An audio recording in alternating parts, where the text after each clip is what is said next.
Below is a single-scene story, fully expanded in well over 1,500 words, written in a cinematic, emotional style. The entire story takes place in one continuous moment, no scene breaks, no dialogue formatting, just one powerful unfolding scene. The denial did not arrive loudly. It came quietly, in the way humiliation often does, wrapped in politeness, disguised as procedure, delivered with a smile that never reached the eyes. The airport gate was alive with motion, a river of rolling luggage and impatient footsteps, yet in that moment everything seemed to slow as the boarding agent's hand hovered over the scanner and then stopped. The woman standing before the counter had already extended her boarding pass, her posture calm, her expression composed, the kind of stillness that comes from years of learning not to react too quickly. She wore a tailored navy coat, simple gold earrings, and carried herself with a confidence that did not seek attention. First-class boarding had just been announced, and she had stepped forward with the rest of the small group, blending in without effort. But something in the agent's eyes shifted the instant the name appeared on the screen. There was a pause, too long to be accidental. The agent's fingers tapped the keyboard once, twice, then stopped again. Around them, passengers continued moving, boarding passes beeping cheerfully as others were waved through. The woman waited, patient, accustomed to delays, accustomed to systems that moved slowly when they wanted to. The agent finally looked up, her smile tightened, and she gestured slightly to the side, indicating that the woman should wait. No explanation was offered, no apology, just a subtle redirection, as if this were the most natural thing in the world. Minutes passed. The first-class line thinned. A man in a wrinkled blazer was waved through without hesitation. Another passenger laughed with the agent, exchanging small talk, then disappeared down the jet bridge.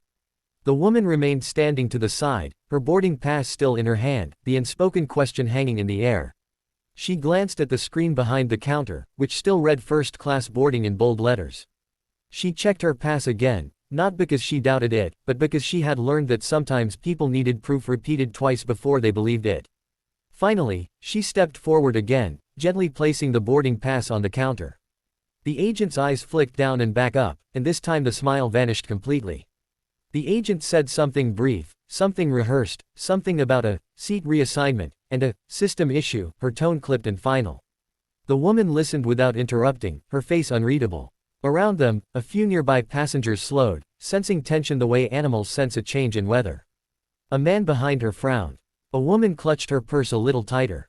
The agent slid the boarding pass back across the counter, not meeting the woman's eyes. The implication was clear: step aside, you do not belong here. The woman did not raise her voice. She did not argue. She simply stood there, absorbing the weight of the moment, the familiar sting of being quietly told no, of being reminded that credentials and tickets and achievements sometimes mattered less than perception. She could feel the heat rising in her chest, not anger exactly, but something heavier, the exhaustion of having seen this before. She stepped aside once more, this time fully out of the boarding lane, and watched as the final first-class passengers were waved through. The gate area grew quieter as the general boarding groups were announced. People glanced at her, some with curiosity, some with discomfort, some with indifference. She felt invisible and hyper-visible all at once, standing there with a first-class ticket that suddenly seemed theoretical. What no one around her knew, what the agent certainly did not know, was that this woman had spent her life mastering moments like this. She had learned early that power did not always announce itself, that the most influential people in a room were often the quietest.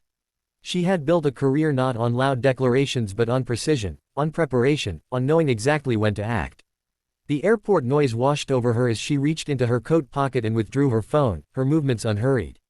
She did not rush. Rushing would suggest desperation, and she was not desperate. She scrolled calmly, thumb moving with practiced ease, and selected a contact saved simply under a first name.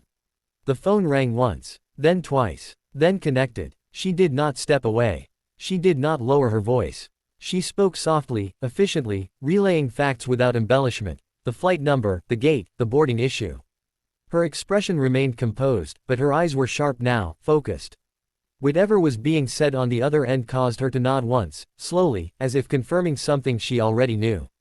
As she ended the call, the agent glanced up briefly, irritation flickering across her face at the sight of the woman still standing there. The general boarding announcement echoed overhead. A line began to form again, longer this time, messier. The woman remained exactly where she was, just to the side of the counter, neither obstructing nor retreating. She was waiting. The change came subtly at first. A supervisor approached the gate, her stride brisk, her expression serious. She leaned in toward the agent, speaking quietly but firmly, her eyes flicking between the screen and the woman standing nearby. The agent's posture stiffened. Her fingers hovered over the keyboard again, this time moving faster, more urgently. The supervisor straightened and turned fully toward the woman, her face now carefully neutral, professional. The surrounding passengers sensed a shift. Conversations paused. A few people leaned slightly closer, pretending to adjust bags or check phones while listening. The woman met the supervisor's gaze evenly, offering no smile, no challenge, just presence. The supervisor gestured toward the counter, indicating that the woman should step forward. She did, placing her boarding pass down once more, the same piece of paper that had been dismissed minutes earlier now treated with new respect.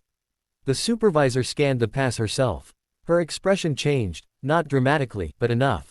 A subtle tightening around the eyes, a brief inhale. She glanced at the agent, then back at the woman. Something unspoken passed between them, a recalibration of assumptions. The supervisor nodded once, then turned to the agent and said something that caused the agent's face to flush, color rising quickly up her neck. The agent reprinted something, hands shaking just slightly, and slid a new boarding document across the counter. This time, it was accompanied by an apology, delivered stiffly, as if forced through clenched teeth. The woman listened, accepted the paper, and said nothing. She did not need to. The balance of power in the space had shifted so completely that words were unnecessary. But the moment was not finished. The supervisor did not leave. Instead, she stood there, addressing the agent again, this time with a firmness that could not be mistaken. Other staff members had begun to notice, gathering subtly, pretending to busy themselves nearby. The woman stood quietly as the conversation unfolded around her, the airport hum continuing as if nothing extraordinary were happening, even as something very important was.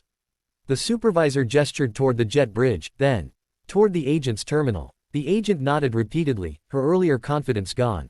The supervisor then turned back to the woman, her tone now careful, respectful, offering assurances that went beyond the seat itself. The woman acknowledged them with a slight nod. She did not gloat. She did not smile. Vindication, for her, was not about triumph, it was about correction. As she finally walked down the jet bridge, first-class boarding long finished, the space seemed different. A few passengers avoided her gaze. Others watched her with something like awe. One woman offered a small, approving smile. The woman walked steadily, her heels clicking softly against the floor, each step measured. She took her seat without ceremony, placing her bag carefully in the overhead bin, smoothing her coat as she sat. Only then, as the aircraft door closed and the hum of the engines deepened, did she allow herself a quiet breath. Not relief, she had never doubted the outcome, but acknowledgement. Moments like these were never just about a seat. They were about being seen, about systems being forced to confront their own blind spots, about reminding the world that assumptions could be expensive. The plane taxied forward, and outside the window the airport lights blurred into lines of gold. The woman looked out, her reflection faintly visible in the glass, and allowed herself the smallest smile, not for what had been taken back, but for what had been demonstrated. Power did not need to announce itself. Sometimes, it simply waited, made one call, and let the world adjust accordingly.